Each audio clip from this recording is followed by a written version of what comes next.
Good morning to all student. मैं नीतीश कुमार आज आप लोगों के लिए एक और कार्बोजेलिक एसिड का प्रॉपर्टीज़ लाया हूं और इसमें हम लोग सीखेंगे कि कार्बोजेलिक एसिड से एसिड क्लोराइड कैसे बनाते हैं। तो हेडिंग भी देखिए कि reaction of carboxylic acid with है और एसिड हैलाइड बनाने के लिए इसमें खासकर हमको 3 रिएजेंट यूज करते हैं। एक को बोलते हैं PCl5, दूसरा PCl3 या थायोनोइल क्लोराइड SOCl2। इनके हेल्प से हम लोग कोई भी कार्बोजेलिक एसिड को एसाइल हाइलाइड में हम लोग कन्वर्ट कर सकते हैं। यानी ये इसमें यहाँ पर सब क्लोरीन है तो यहाँ पर क्या होगा, क्लोराइड होगा। ठीक, तो ये कार्बोजेलिक एसिड से एसिड क्लोराइड में कन्वर्ट करें, इसके लिए या तो हम PCl5 का भी यूज कर सकते हैं या PCl3 का यूज कर सकते हैं या हम SOCl2 का यूज कर सकते हैं। ये तीनों में से कोई एक रिएजेंट का यूज करेंगे तो ये कार्बोजेलिक एसिड से एसिड क्लोराइड बनेगा। यानी इन तीनों में सेम ही ये हमारा प्रोडक्ट बनेंगे, लेकिन सिर्फ अंतर यही हो जाता है कि इनकी बाई प्रोडक्ट अलग अलग होते हैं, लेकिन ये मेन प्रोडक्ट जो है एसिड क्लोराइड वो सभी के लिए कॉमन है। जैसे एक एग्जांपल देखते हैं, जैसे अगर हमारे पास एसिटिक एसिड है और इसकी अगर रिएक्शन अगर हम PCl5 से करा दें, ठीक, PCl5 से रिएक्शन करा दें तो क्या होगा, तो यहाँ से ये OH निकल जाएगा और यहाँ पर Cl अटैच हो जाएगा। तो आप देखो कि एक OH निकला और एक Cl यहाँ पर अटैच हो गया। ये Cl का सोर्स कौन है, ये PCl5 है। तो यहाँ पर अब 4 क्लोरीन रह गए और एक OH निकला। H क्लोरीन से कंबाइंड होकर एक और एडिशनल प्रोडक्ट HCl बनाएगा। अब क्या बच गया, एक ऑक्सीजन, एक फास्फोरस और 3 क्लोरीन और इसका एक स्टेबल कंपाउंड POCl3 बनेगा। इसका नाम है phosphorus oxo oxide, phosphorus oxy chloride, इसका नाम होगा फास्फोरस ऑक्सी क्लोराइड POCl3। ये बाद में फ्रैक्शनल डिस्टिलेशन के हेल्प से हम लोग इनको सेपरेट कर सकते हैं। तो ये प्रोडक्ट इसका ये बनता है। ठीक, अगर हम यहीं पर HCl का ये कार्बोजेलिक एसिड का रिएक्शन PCl3 से कराते तो ये मोर रिएक्टिव होता है, थोड़ा ये लेस रिएक्टिव होता है, इसलिए इससे को हीट करने की ज़रूरत होती है। और यहाँ पर ये इसमें ये OH तो निकलेंगे और यहाँ पर ऐसे ये टर्म में अटैच हो जाएगा। ठीक, और देखो इसके साथ साथ और क्या निकलेंगे, तो ये 3 क्लोरीन 3 OH को रिप्लेस कर देता है। ठीक, तो यहाँ पर एक क्लोरीन है तो यहाँ 3 से मल्टीपल कर दो और यहाँ पर 3 OH हमारा क्या हो गया, निकल गया। तो सोचो 3 OH है और एक हमारा फास्फोरस है और इनसे कंबाइंड होकर ये क्या बनेंगे, H3PO3 प्रोडक्ट। ओके, तो इसका नाम है ऑर्थोफॉस्फोरस एसिड। PO4 आता तो phosphoric acid, otherwise orthophosphorous acid इसके ऊपर है, फॉस्फोरस एसिड इसके ऊपर है। तो यही याद रखना है कि क्या क्या बाई प्रोडक्ट में बनेगा। थोड़ा इसको अब क्लियर दिख रहा है, ऑर्थोफॉस्फोरस एसिड बनेगा। और एक लास्ट वाला ये है कि जब इसको थायोनोइल क्लोराइड से रिएक्शन कराएंगे तो क्या बनेगा। तो थायोनोइल में देखें, मान लो ये यही बना, ये एसिटिक एसिड लेते हैं, अब इसमें SOCl2 यूज करते हैं। ठीक, इसको भी हीट करना पड़ता है, यहाँ से ये निकलेंगे। तो सभी में ये प्रोडक्ट तो बनना ही बनना है, ये कॉमन है। यहाँ पर एक क्लोरीन आकर अटैच हो गया, इसमें एक सल्फर, एक ऑक्सीजन, ये एक ऑक्सीजन, तो एक इसका स्टेबल कंपाउंड सल्फर डाइऑक्साइड निकलेगा। और एक H और एक Cl बच गया, तो ये हमारा HCl। ये हीट करने पर उस टेम्परेचर पर सल्फर डाइऑक्साइड और HCl दोनों गैस बन के रिलीज हो जाते हैं और ये हमारा 100% एसिटाइल क्लोराइड बन जाता है। यानी ये तीनों की प्रोसेस में ये हमारा एसिड क्लोराइड बना, ठीक है। लेकिन सबसे जो बेस्ट प्रोसेस है वो हमारा यही है। बेस्ट प्रोसेस किस माने में, क्योंकि सल्फर डाइऑक्साइड बाई प्रोडक्ट जो है और HCl जो है वो सभी क्या होंगे, इवोपरेट हो जाएंगे, गैस बनकर रिलीज हो जाएंगे। तो इस तरह से हम लोग कार्बोजेलिक एसिड से हम एसिड क्लोराइड का फॉर्मेशन कर सकते हैं। Please note it. अब बात करते हैं इसकी मैकेनिज्म का। जैसे PCl5 से अगर रिएक्शन कराएं तो PCl5 के बारे में थोड़ा जानें। इसका नाम है phosphorus pentachloride. Phosphorus pentachloride, pentachloride. Okay, अगर इसकी स्ट्रक्चर को अगर हम देखें तो ये कुछ इस तरह से होते हैं। ये 3 क्लोरीन इस तरह से अटैच रहते हैं और 2 क्लोरीन ऐसे रहते हैं। इनके बीच में 120 डिग्री का एंगल रहता है और ये जो है इक्वेटोरियल बॉन्ड कहलाता है। इक्वेटोरियल बॉन्ड कहलाता है और इसको क्या बोलते हैं, एक्सियल बॉन्ड बोलते हैं। और एक्सरे डाइफ्रैक्शन से ऑब्जर्व हुआ है कि एक्सियल बॉन्ड लेंथ जो है वो इक्वेटोरियल से बड़ा है, इक्वेटोरियल बॉन्ड लेंथ से।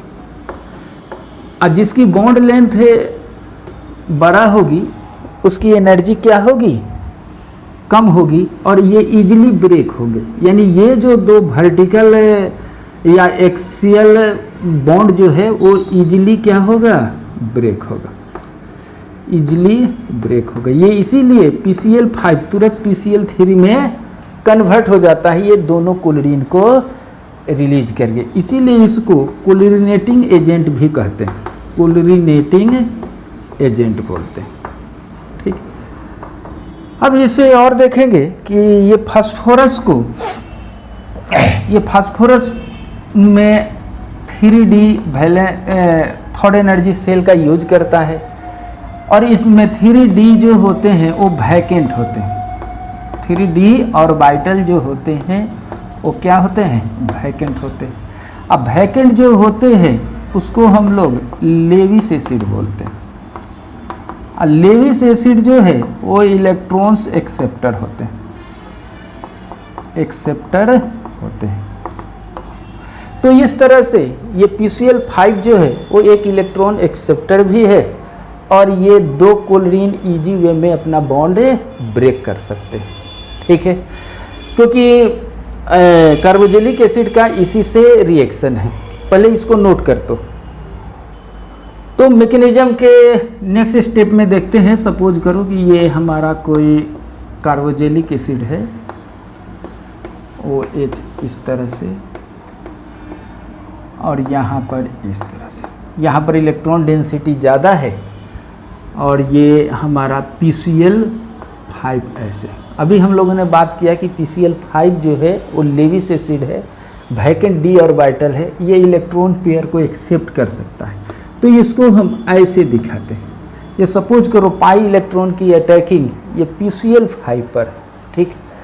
ओके, तो फास्फोरस मैक्सिमम 5 बॉन्ड ही बना सकता है, तो एक बॉन्ड को ये एक्सियल बॉन्ड को रिलीज कर देगा। यानी हम इसको ऐसे लिख दें, ये Cl क्या हो जाएगा, रिलीज हो जाएगा।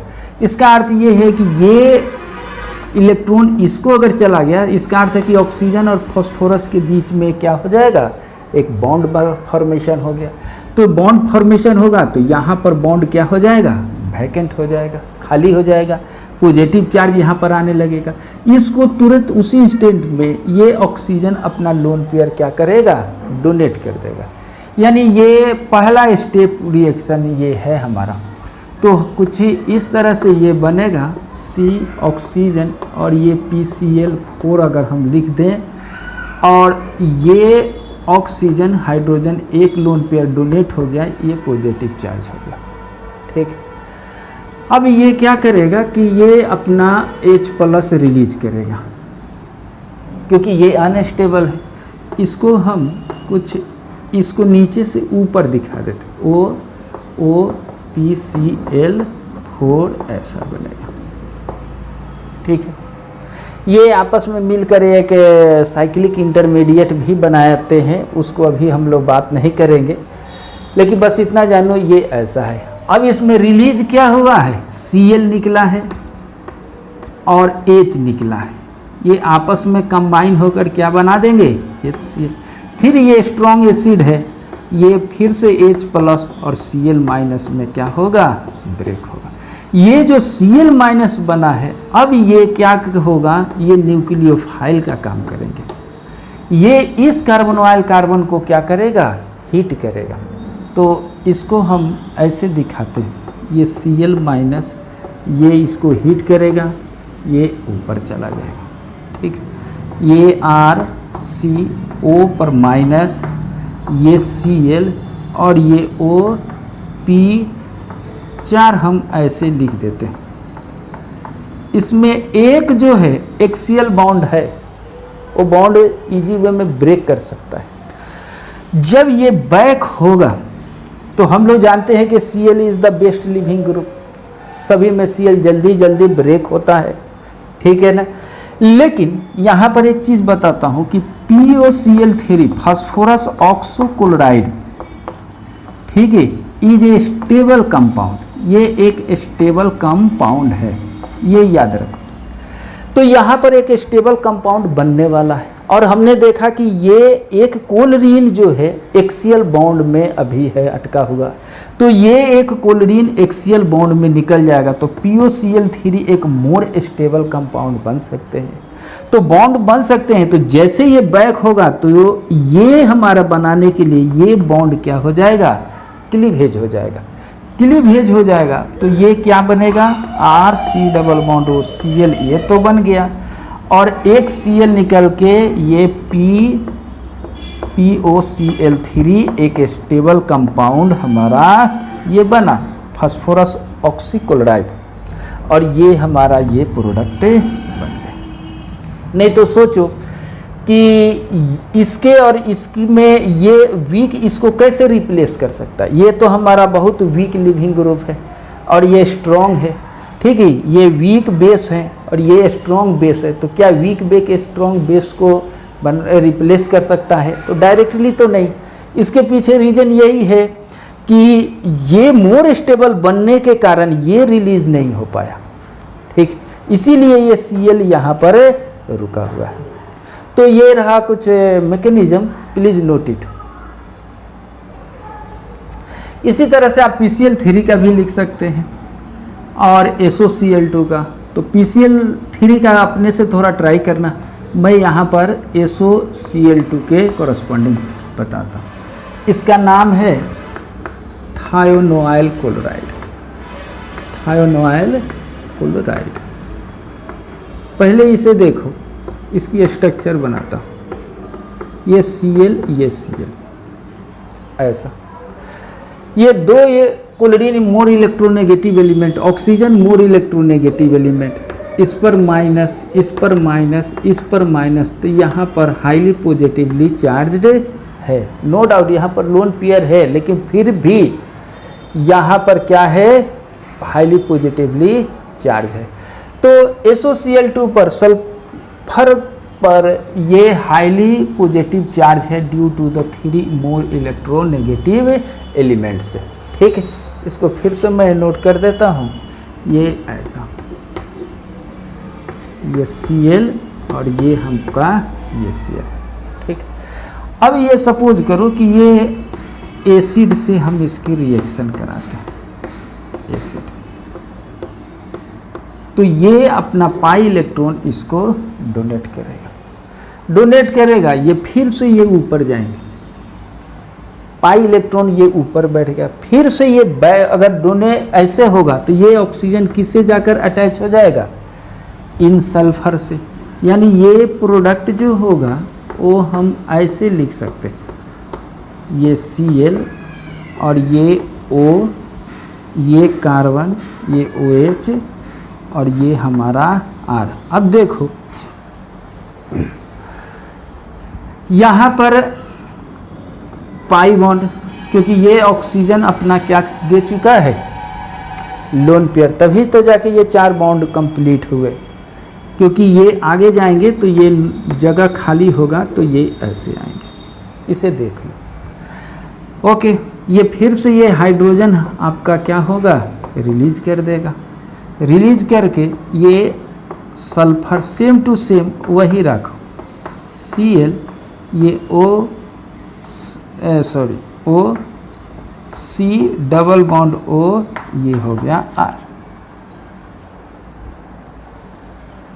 इसको दिखाई नहीं दे रहा है, इसको मैं थोड़ा ऊपर लिख देता हूँ, ठीक है। ये सल्फर O माइनस, ये Cl, ये Cl और ये O C double bond O R, ये ऐसा। जब ये बैक होगा तो क्या रिलीज हो जाएगा, Cl रिलीज हो जाएगा, Cl रिलीज हो जाएगा। इसको हम थोड़ा ऊपर लिख देते हैं, ऊपर लिखेंगे तो ये क्या हो जाएगा, R C double bond O, ये O S double bond O Cl, ये ऐसा होगा, ठीक। अब देखो Cl इस सॉल्यूशन में रिलीज हुआ है, तो Cl इज ए न्यूक्लियोफाइल, ठीक। अब ये न्यूक्लियोफाइल यहाँ पर हीट करके ये यहाँ पर लाएगा। तो सोचने की बात है, ये Cl, ये O, दिस एंड दिस, अगर ये बैक होगा तो किसको रिलीज करेगा, तो देखने में लगता है Cl is the best leaving group. लेकिन यहाँ पर फिर से एक मोर स्टेबल कंपाउंड बनने वाला है, और वो बनने वाला है सल्फर डाइऑक्साइड। ये एक स्टेबल कंपाउंड, तो ये स्टेबल कंपाउंड बनना है तो इसका अर्थ ये है कि इसकी ड्राइविंग फोर्स जो इसके अंदर जो काम करने लगेगा उसका डायरेक्शन क्या होगा कि सल्फर डाइऑक्साइड का फॉर्मेशन कराए। तो सल्फर डाइऑक्साइड का फॉर्मेशन होने के लिए इसमें एक डबल बॉन्ड होना जरूरी है। ये डबल बॉन्ड होने के लिए ये बॉन्ड और ये बॉन्ड क्लीवेज होगा। तो जब ये बैक होगा तो मोर स्टेबल SO2 बनाने के लिए ये यहाँ पर चले आएंगे, यानी Cl लिविंग नहीं करेगा बल्कि ये यहाँ पर आएंगे, तो ये इस तरह से ये Cl बनेगा।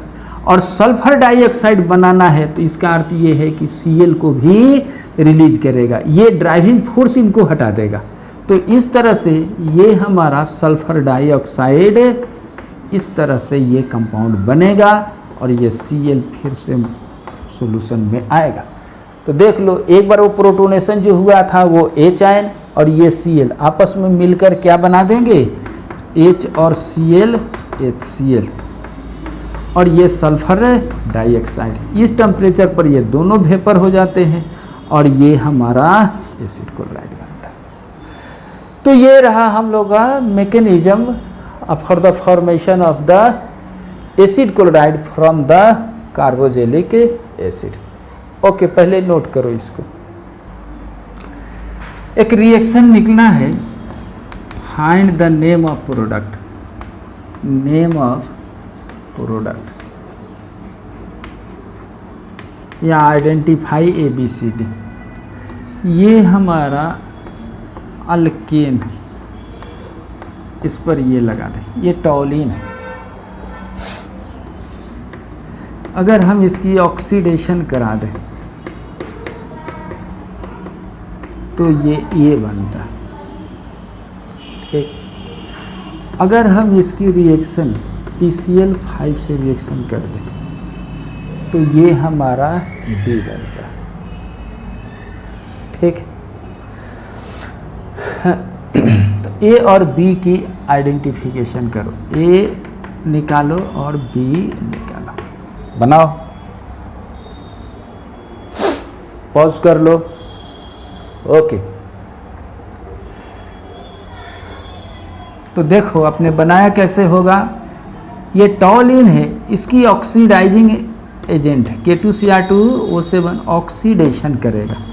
तो ऑक्सीडेशन करेगा तो इसी को ऑक्सीडेशन करेगा। यहाँ पर इथाइल भी रहता तो सेम कहानी रहता, ये कार्बोजेलिक एसिड बनेगा। अब कार्बोजेलिक एसिड का तो ये हो गया हमारा ए। अगर हम PCl5 से इसकी रिएक्शन करा दें तो ये कार्बोजेलिक एसिड से एसिड क्लोराइड बनेगा। तो ये रहा हमारा बी। ओके, तो आज के लिए इतना। नेक्स्ट वीडियो में देखते हैं दूसरा रिएक्शन। ओके।